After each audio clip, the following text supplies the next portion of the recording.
ಸೈಡಿಂದ ಮಾಡಿ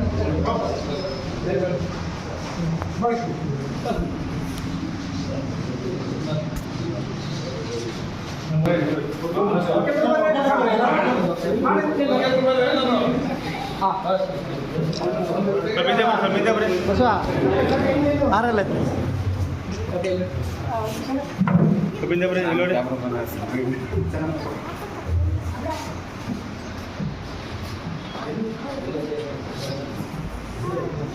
ಮತ್ತು ನಮ್ಮ ಊರಿನ ಹಿರಿಯರಾದಂಥ ಬಿ ಸಿದ್ದಪ್ಪಣ್ಣ ಅವರು ಸಹ ವೇದಿಕೆ ಮೇಲೆ ಆಗಮಿಸಬೇಕಾಗಿ ವಿನಂತಿ. ಸರ್ ಸ್ವಲ್ಪ ಈ ಕಡೆ ಬರಿ ಸ್ವಲ್ಪ ಜನ ಸರ್ ಶಿವಣ್ಣ ಈ ಕಡೆ ಬಾ ಸರ್ ಇಲ್ಲಿ ಸರ್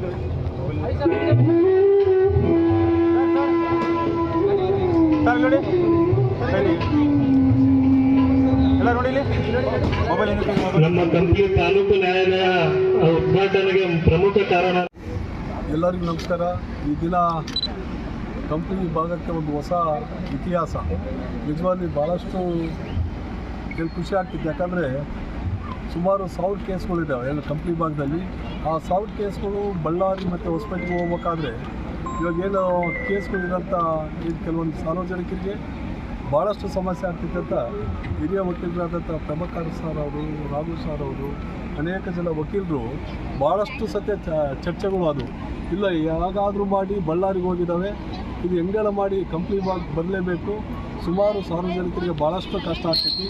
ಯಾಕಂದರೆ ಬಳ್ಳಾರಿಗೆ ಹೋದರೆ ಒಂದು ದಿನ ಪೂರ ಅಂದರೆ ಅಲ್ಲೇ ಕಳೆಯುವಂಥ ಸ್ಥಿತಿ ಬರ್ತೈತೆ. ಹಂಗಾಗಿ ಕಂಪ್ನಿ ಭಾಗದಲ್ಲಿ ನೀವು ಪುರಸಭೆ ಬಿಲ್ಡಿಂಗ್ ಇದೆ, ಇವಾಗ ತಾತ್ಕಾಲಿಕವಾಗಿ ನೀವು ಕೋರ್ಟ್ ಓಪನ್ ಮಾಡಲೇಬೇಕಂತ ಅನೇಕ ಜನ ಹಿರಿಯ ವಕೀಲರು ಹೇಳಿದಕ್ಕೋಸ್ಕರ ಇವಾಗೇನು ತಾತ್ಕಾಲಿಕವಾಗಿ ನಮಗೆ ಒಂದು ಇವಾಗೇನು ಕಟ್ಟಡ ಇದು ಮಾಡ್ಕೊಂಡು ಇವಾಗೇನು ಕೋರ್ಟ್ ಪ್ರಾರಂಭವಾಗಿದೆ. ಮುಂದೆ ಬರೋಂಥ ದಿನಗಳಲ್ಲಿ ಕಂಪ್ನಿ ಭಾಗದ ಜನತೆಗೆ ಆ ಕೇಸಸ್ಗಳು ಇಷ್ಟಿರ್ಬೇಕಂತ ನನಗೆ ಹಿರಿಯ ವಕೀಲರ ಹತ್ರ ಚರ್ಚೆ ಮಾಡಿದ್ಮೇಲೆ ಹೇಳಿದರು. ಹಾಗಾಗಿ ಇವಾಗೇನು ಕರ್ನಾಟಕ ರಾಜ್ಯದಲ್ಲಿ 136 ಕೋರ್ಟ್ಗಳು ಏನು ಪ್ರಪೋಸಲ್ ಇದ್ದಾವೆ, ಅದರಲ್ಲಿ ಈ ಸತಿ ರಾಜ್ಯ ಸರ್ಕಾರ 23 ಕೋಟಿಗೆ ಅನುದಾನ ಬಿಡುಗಡೆ ಮಾಡ್ತು ಅಂತ PWDಯಿಂದ ಹೇಳಿದ್ದಾರೆ. ಹಾಗಾಗಿ ಪ್ರಾಮಾಣಿಕವಾಗಿ ಪ್ರಯತ್ನಪಟ್ಟು ನಮ್ಮ ಭಾಗಕ್ಕೆ ಏನು ಕೋರ್ಟ್ ಪ್ರಪೋಸಲ್ ಒಂದೇ ರಾಜ್ಯ ಸರ್ಕಾರಕ್ಕೆ ಬಂದಿದ್ದ ಕರೆವಾದರೆ ಕೆಲವೇ ದಿನಗಳಲ್ಲಿ ಮತ್ತೇನು ದೂರ ಇರಲ್ಲ, ಕೆಲವೇ ದಿನಗಳಲ್ಲಿ ಒಂದು 25 ಕೋಟಿ ರೂಪಾಯಿ ಕಟ್ಟಡ ಏನು ಕೋರ್ಟ್ ಕಟ್ಟಡಕ್ಕೆ ಅನುದಾನ ಬಿಡುಗಡೆ ಮಾಡಲಿಕ್ಕೆ ಪ್ರಾಮಾಣಿಕವಾಗಿ ಪ್ರಯತ್ನ ಪಡ್ತೀನಿ. ಯಾಕಂದರೆ ಕಂಪ್ನಿ ಭಾಗದಲ್ಲಿ ಹೊಸ ಅಂದರೆ ಇವತ್ತು ಮಿನಿ ವಿಧಾನಸೌಧ ಹೊಸ ಇತಿಹಾಸ, ಅದಾದಮೇಲೆ 100 ಬೆಡ್ ಹಾಸ್ಪಿಟ್ಲ್ ಹೊಸ ಇತಿಹಾಸ, ಸೋಮಪ್ಪ ಕೆರೆ, ಅದಾದಮೇಲೆ ಕೋರ್ಟ್ ಇರಲಿ, ಬ್ರಿಡ್ಜ್ ಇರಲಿ, ಅನೇಕ ಬರೋಂಥ ಸಂಪರ್ಕ ರಸ್ತೆಗಳು ಇರಲಿ, ಫೈರ್ ಸ್ಟೇಷನ್ ಇರಲಿ, ಹೊಸವು ಇವೆಲ್ಲ. ಹಾಗಾಗಿ ಸಾರ್ವಜನಿಕರಿಗೆ ಏನು ಅನುಕೂಲ ಆಗ್ತಿತ್ತು ಅಂದರೆ ಭಾಳ ಈಸಿಯಾಗಿ ಜನಸಾಮಾನ್ಯರಿಗೆ ಅನುಕೂಲ ಆಗೋಂಥ ಇವತ್ತು court, fire station, 100 bed hospital, mini Vidhana Soudha ಇಂಥ ಅನೇಕ ಅಭಿವೃದ್ಧಿ ಕೆಲಸಗಳು ನಡ್ತಿದ್ದಾವೆ. ಹಾಗಾಗಿ ನಮ್ಮ ಕಂಪ್ನಿ ಭಾಗದ ಎಲ್ಲ ಇವತ್ತೇನು ವಕೀಲರು ಏನಿದ್ದಾರೆ ಪ್ರಾಮಾಣಿಕವಾಗಿ ಅವ್ರಿಗೆ ಕೂಡ ಒಂದು ಇವಾಗೇನು 2 ದಿನಕ್ಕೆ ಇನ್ನೇನು ಕೋರ್ಟ್ ನಡೆಸಲಿಕ್ಕೆ ಅನುಮತಿ ಸಿಕ್ಕಿದೆ. ನಿಜವಾಗ್ಲೂ ಭಾಳಷ್ಟು ಖುಷಿ ಆಗ್ತಿದೆ. ಇವ್ರ ಬೇಡಿಕೆ ಒಂದೇ, ಹಿರಿಯ ವಕೀಲರು ಮತ್ತು ಎಲ್ಲ ವಕೀಲರಿಗೂ ಇವಾಗೇನು ಅದು 25 ಕೋಟಿ ರೂಪಾಯಿ ಒಂದು ಮಾಡಿಬಿಟ್ರೆ ಭಾಳ ದೊಡ್ಡ ಅನುಕೂಲ ಅವರು ಪ್ರಾರಂಭ ಆಗ್ತಿತ್ತು ಅಂತಂದು ಹೇಳಕತ್ತಾರೆ. ಹಾಗಾಗಿ ನೋಡೋಣ, ಪೇಟೆ ಬಸವೇಶ್ವರ ಮತ್ತು ಸೋಮಪ್ಪನ ಆಶೀರ್ವಾದದಿಂದ ಅದೊಂದು.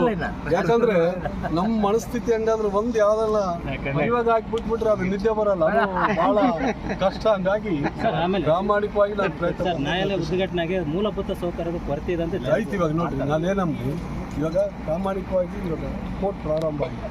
ಇವಾಗ ವಕೀಲರೆಲ್ಲ ಗಮನಕ್ಕೆ ತಗೊಂಬಂದ್ರು. ಏನು ಜಡ್ಜ್ ಸಾಹೇಬರು ಅವರೆಲ್ಲ ರೂಮ್ಗಳಂತೂ ಅವ್ರಿಗೆ ಐತಿ, ನಮ್ಮ ಲಾಯರ್ಗಳಿಗೆ ಕೂಡಕ್ಕೆ ಜಾಗ ಇಲ್ಲ ಅಂತಂದು ಹೇಳಿದ್ರು. ಹಂಗಾಗಿ ಇಲ್ಲೊಂದು ಸಣ್ಣದೊಂದು ಆರೋ ಪ್ಲ್ಯಾಂಟು, ಒಂದು ಲಾಯರ್ಗಳಿಗೆಲ್ಲ ಒಂದು ಮಹಿಳೆ ಲಾಯರ್ಗೂ ಸಹ ಕೂಡಲಿಕ್ಕೆ ಇವಾಗ ಅಂದರೆ ಪ್ರಾರಂಭ ಫಸ್ಟ್ ಸ್ಟೆಪ್. ಇವಾಗ ಮದುವೆ ಆದ ಕೂಡಲೇ ಮಕ್ಕಳಾಗಲ್ಲ, ಕಾಯ್ಬೇಕು. ಹಾಗಾಗಿ ಅದು ಹಂತ ಹಂತವಾಗಿ 100% ಗಮನಕ್ಕಿದೆ. ಯಾಕಂದರೆ ನಮ್ಮ ಜನಗಳೆಲ್ಲ ಖುಷಿ ಇರಬೇಕು, ಸಾರ್ವಜನಿಕರೆಲ್ಲ ಒಳ್ಳೇದಾಗಬೇಕು. ಈ ನಿಟ್ಟಿನಲ್ಲಿ ಪ್ರಾಮಾಣಿಕವಾಗಿ ಅದು ನನಗೆ ಆಗಲ್ಲ ಅಂಬೋದು ನನ್ನ ಇದ್ರಾಗ ಡಿಕ್ಷನರಿಯಾಗೆಲ್ಲ ಅದು ಹಾಗೇ ಆಗ್ತೈತೆ. ಅದು ಏನು ಬೇರೆ ಮಾತಿಲ್ಲ, ಇನ್ನು ಆಗ್ತೈತಿ. ಹಂಗಾಗಿ ಒಳ್ಳೇದಾಗ್ತೈತಿ. ಹಂಗಾಗಿ ಎಲ್ಲ ಇವತ್ತೇನು ಕಕ್ಷಿದಾರ ಇವತ್ತೇನು ಇವರಿದ್ದಾರೆ ಕೇಸ್ಗಳೆಲ್ಲ ಇದಾವಲ್ಲ, ಅವ್ರಿಗೆ ಕಕ್ಷಿದಾರಗಳಿಗೆ ಲಿಫ್ಟ್ ಸುಳ್ಳು ಬಳಸಿ ಬಿಡಂತ ಇವತ್ತು ಒಂದು ಸುದ್ದಿನ ಅಂತಂದು ಹೇಳಕ್ಕೆ ಇಷ್ಟಪಡ್ತೀವಿ. Thank you. ನಮ್ಮ ವಕೀಲ ಪಕ್ಷ ಇದು ಎಲ್ಲರೂ ಕೂಡ ಇದ್ರಾಗ ಭಾಗವಹಿಸಿದ್ದೀವಿ. ಸರ್ ಇದಕ್ಕೆ ಎಷ್ಟು ಎಕರೆ ಮೀಸಲಿದೆ ಸರ್? 3 ಎಕರೆ 75 ಸೆನ್ಸ್ ಅಲ್ಲ, 3 ಎಕರೆ ಬೇರೆ ಅದೊಂದು ದೇವ್ರ ದಯದಿಂದ ಜಾಗ ಬಂದೈತಿ. ಯಾರ ಕಣ್ಣು ಬಿದ್ದಿಲ್ಲ, ಅದೊಂದು ಬಿದ್ದಿದ್ರೆ ಮತ್ತೆ ಆಸ್ಪತ್ರೆ ಆಗ್ತಿದ್ದಿಲ್ಲ, ಮಿನಿ ವಿಧಾನಸಭೆ, ತಾಲೂಕ್ ಪಂಚಾಯತಿ.